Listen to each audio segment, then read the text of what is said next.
Imagine being abandoned by your family, not because of a betrayal, but because of a wound.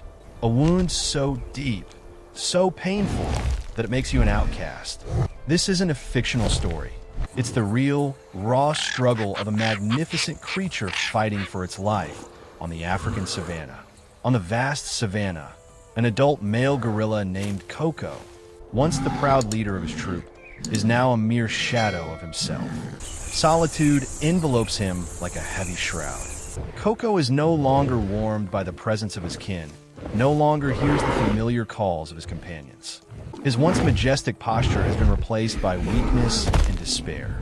The pain doesn't just come from within. Half of Koko's face is disfigured by a massive, swollen, and constantly throbbing abscess. The wound makes eating impossible. Every attempt brings more pain. He gradually loses the ability to find food and water, forced to rely on the meager nourishment of thin young leaves. His troop, following the instinct to survive, has left Koko behind. They cannot carry a sick member, as it would threaten the safety of the entire group.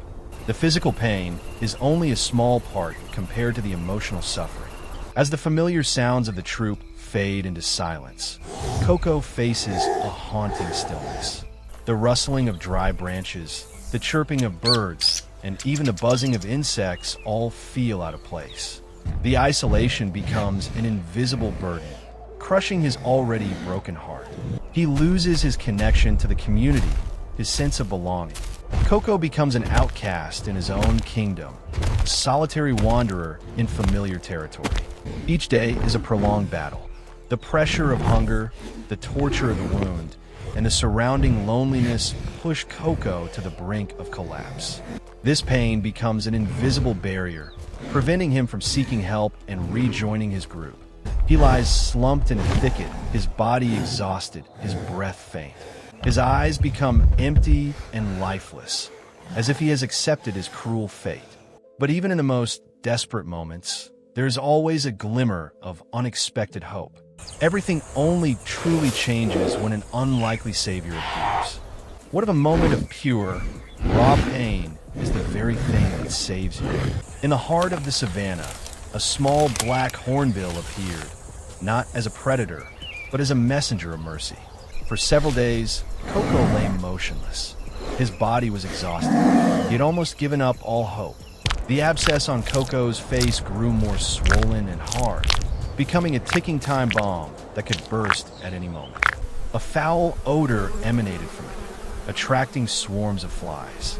As Koko lay completely drained of energy, a small black hornbill suddenly landed on a nearby branch. The appearance of the small bird seemed insignificant, but it immediately became the focal point of the story. The bird observed Koko for a moment. Then, without hesitation, it landed directly on Koko's troubled face. It began to peck. The pecks were sharp and painful, repeatedly striking the swollen abscess. Koko flinched, groaning in pain, but he was too weak to resist. This pain was unlike any before. It was the pain of release. And then, a squelching sound rang out.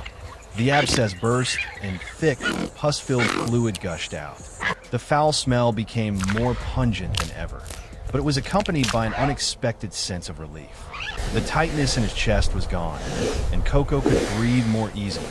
The hornbill's peck, though an instinctive act, had become a small miracle. It had helped Koko escape the burden of the abscess, if only temporarily.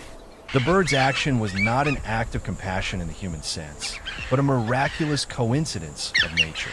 It was an intervention from the universe, a small act with enormous consequences. It planted a new seed of hope in Koko's heart, reminding him that even in the loneliest moments, life can find a way out. However, even with this brief reprieve, the real battle was just beginning. The open wound also meant that Koko had to face a new, far more dangerous enemy. Sickness can be a relentless tide, pulling you deeper and deeper until you can no longer fight. For Koko, the burst abscess became a new, more dangerous enemy. Koko's relief was short-lived. After the abscess burst, the wound became severely infected. It swelled, became filled with pus, and gave off a foul odor. Instead of bringing healing, it became a gateway for bacteria to invade Coco's body. His strength was drained by the persistent fever and the constant, throbbing pain. He became weak, almost immobile, a tragic figure on the brink of death. Coco lay motionless on the damp ground, his body burning, his breath weak. The wound on his face became a black hole swallowing his life. Flies and insects buzzed around him, signaling an inevitable end. Coco had fought, but his body could not endure any longer. He had almost given up, accepting his cruel fate. But in the most desperate moments, luck knocked on his door once again. Two park rangers on a routine patrol Coco. discovered Coco. We They have to recognized his critical Yes, we do. condition. So, Seeing a majestic gorilla brought down by a small wound, Yes, they we felt do. great pity. Their courage and compassion overcame their instinctual fear. They knew that Coco would not survive without immediate medical attention. Without hesitation, one of the rangers quickly called the wildlife rescue team. "We have an emergency," he said, his voice filled with urgency. "An adult gorilla is severely injured. We need help now." Yes, This was we the found moment when human intervention became the only hope. The race against time was Copy on. that. But what happens when a wild animal, in the most critical of conditions, is brought into the world of human medicine? A clinic isn't a place you'd expect to find a wild gorilla. But sometimes, the most unnatural of environments can provide the sanctuary needed for a second chance. The rescue was swift. Coco was carefully approached by the rescue team. He was placed on a stretcher and transported to the ranger station. There, a team of experienced veterinarians was waiting. This was a transition from the chaotic world of nature to the controlled and sterile environment of humans. When Coco was brought into the clinic, the vets performed immediate first aid. Hold They him steady. meticulously cleaned the wound, removing all necrotic tissue and debris. Every gesture was made carefully, showing their professionalism and compassion. Coco was then given a strong dose of antibiotics to fight the infection and painkillers to make him more comfortable. The following days were a slow but steady process of recovery. Coco was cared for 24/7. The doctors and nurses monitored his temperature, heart rate, and vital signs. The wound was dressed and disinfected every day. Gradually, Coco began to show signs of recovery. The wound started to dry up, and the swelling significantly decreased. Most importantly, Coco was able to eat again.